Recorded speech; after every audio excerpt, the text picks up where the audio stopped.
Assalamualaikum warahmatullahi wabarakatuh. Selamat pagi, semangat pagi semuanya. Ketemu dengan saya lagi, Kang AR, podcaster dari PPNI Jawa Tengah. Dan kali ini kita akan mendapatkan tamu yang sangat-sangat istimewa dari negeri seberang, sangat jauh sekalipun. Beliau adalah orang Indonesia, tetapi nanti akan kita ulik banyak beliau nanti tentang pengalaman-pengalaman beliau selama di luar negeri, dan tentu saja masih ada kaitannya dengan masalah keperawatan.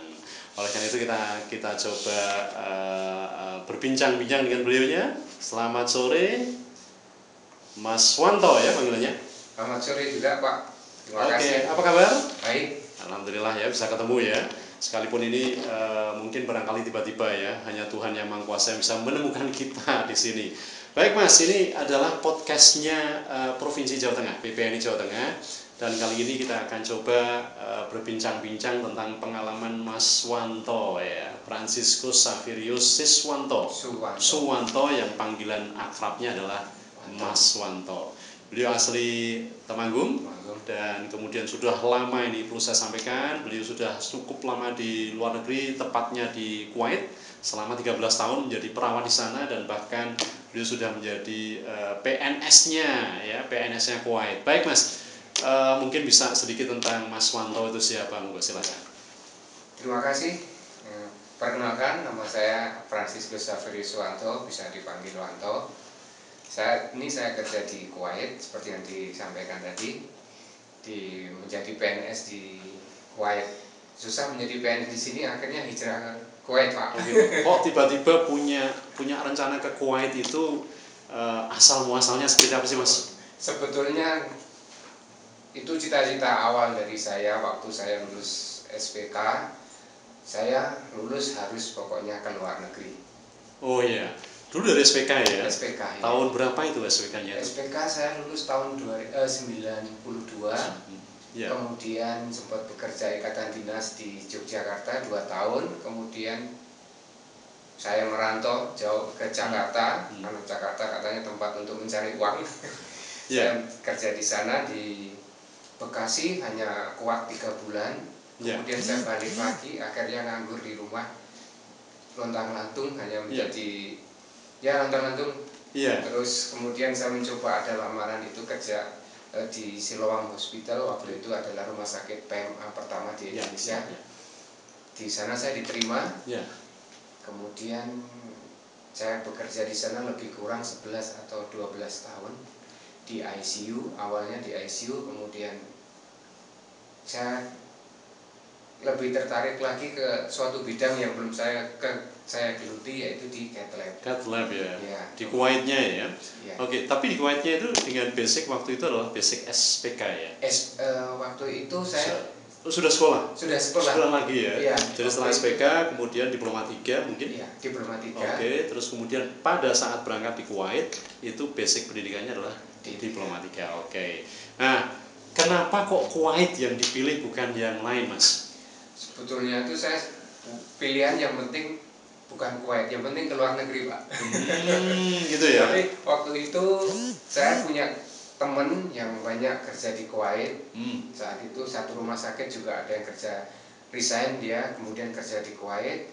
Mereka memberitahu bahwa ada lowongan di Kuwait, saya mencoba ke sana. Oh baik, jadi ada satu hal penting yang bisa dilihat dari kacamata saya sebagai seorang perawat juga ya, bahwa kekuatan, keinginan, motivasi inilah yang kemudian membawa Mas Wanto ya panggilannya ini untuk bisa sampai ke luar negeri, dalam hal ini Kuwait.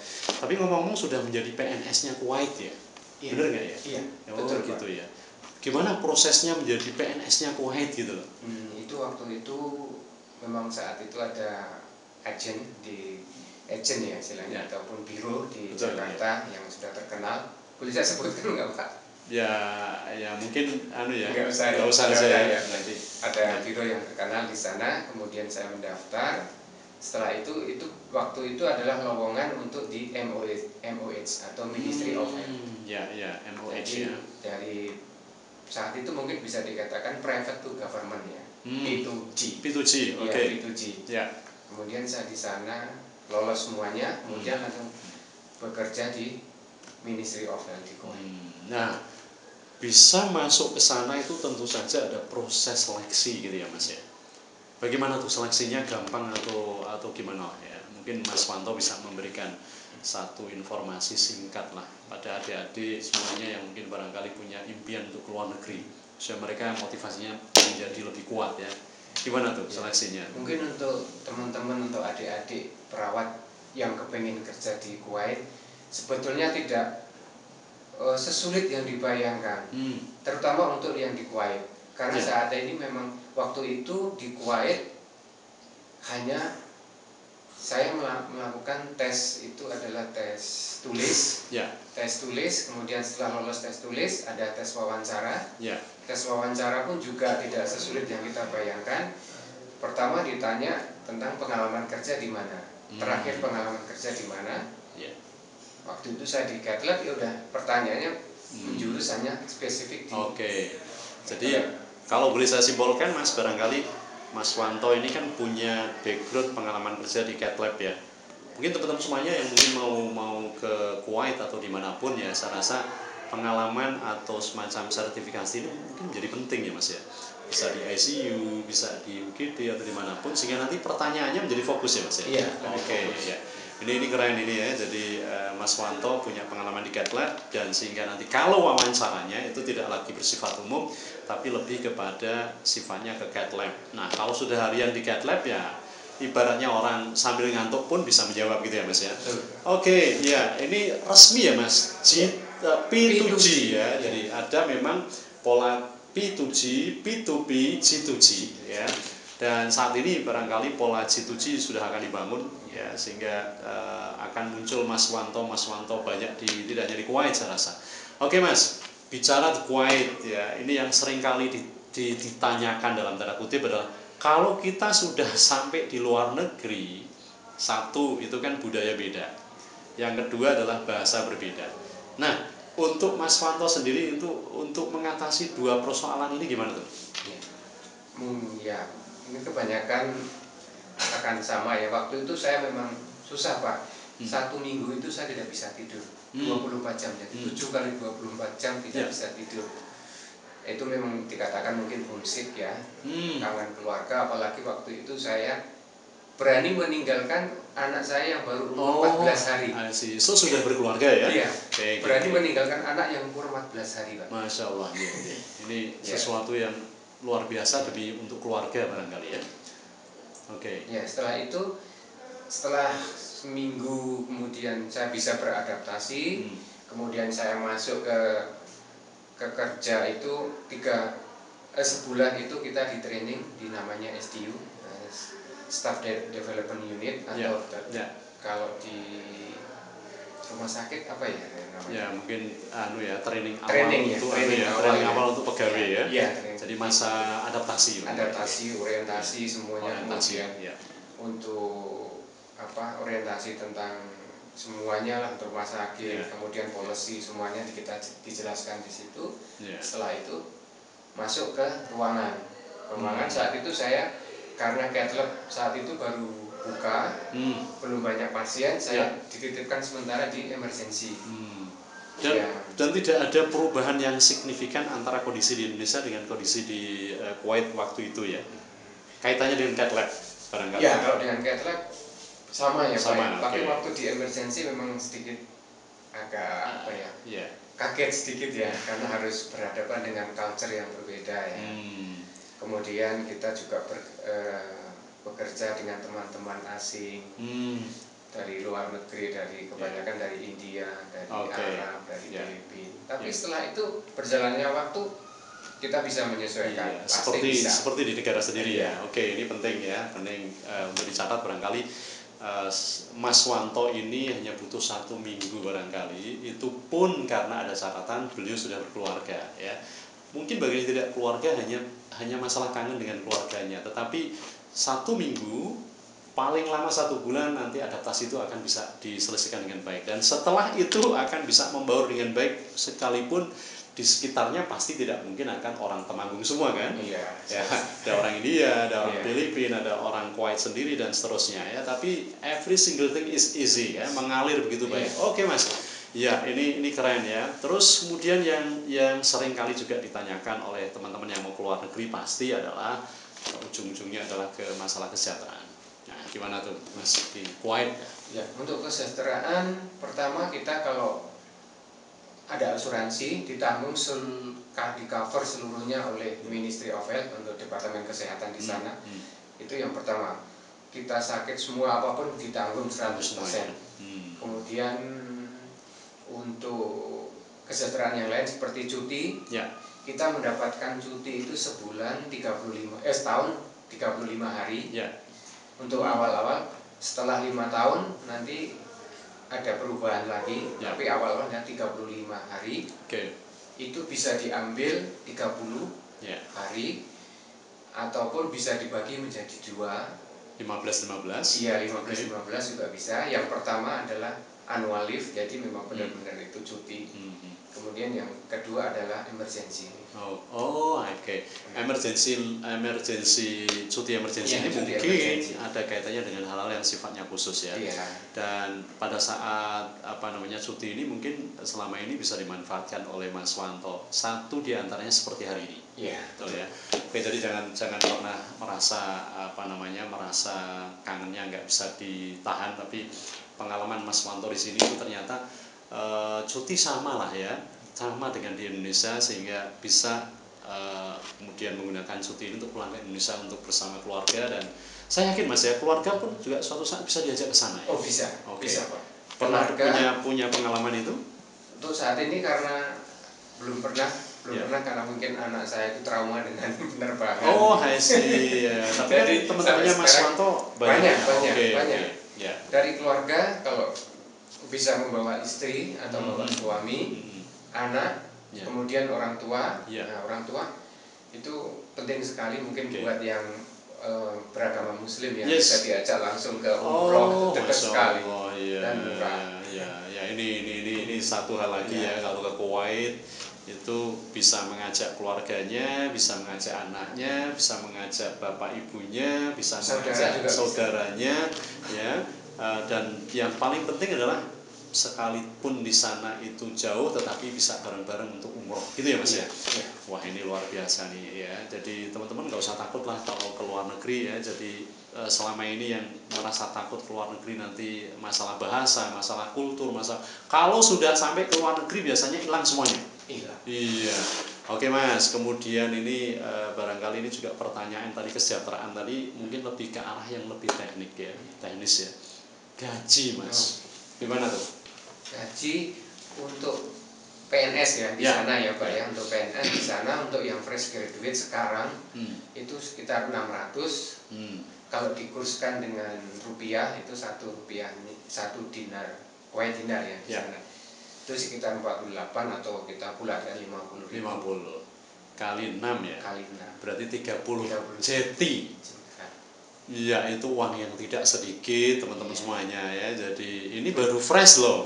Ya, belum lagi barangkali kalau nanti weekend suruh masuk kemudian malam atau kemudian masuk di bagian-bagian yang sangat spesial, itu juga ada tambahannya Mas. Ada. Kemudian itu untuk yang fresh ya. Fresh ya. Kalau yang pengalaman juga ada dihitung. Kalau di Indonesia itu 2 tahun, di sana dihitungnya 1 tahun. Jadi kalau 4 tahun pengalaman kerja di sini, jadi 2 tahun pengalaman. Kemudian kalau kita untuk jaga malam itu ada tunjangan sendiri. Yang setara dengan ya sekitar 4,5 sampai 5 juta. 4,5 sampai 5 juta per kali shift. Sekali jaga malam. Sekali jaga malam ya. Saya misalnya jaga kali. Malam ya. Dan itu bisa dimungkinkan lebih dari 1 kali ya Mas ya. Jadi jaga malam paketnya 5 hari Pak. 5 hari. Ya, 5 hari itu paket package. Paket.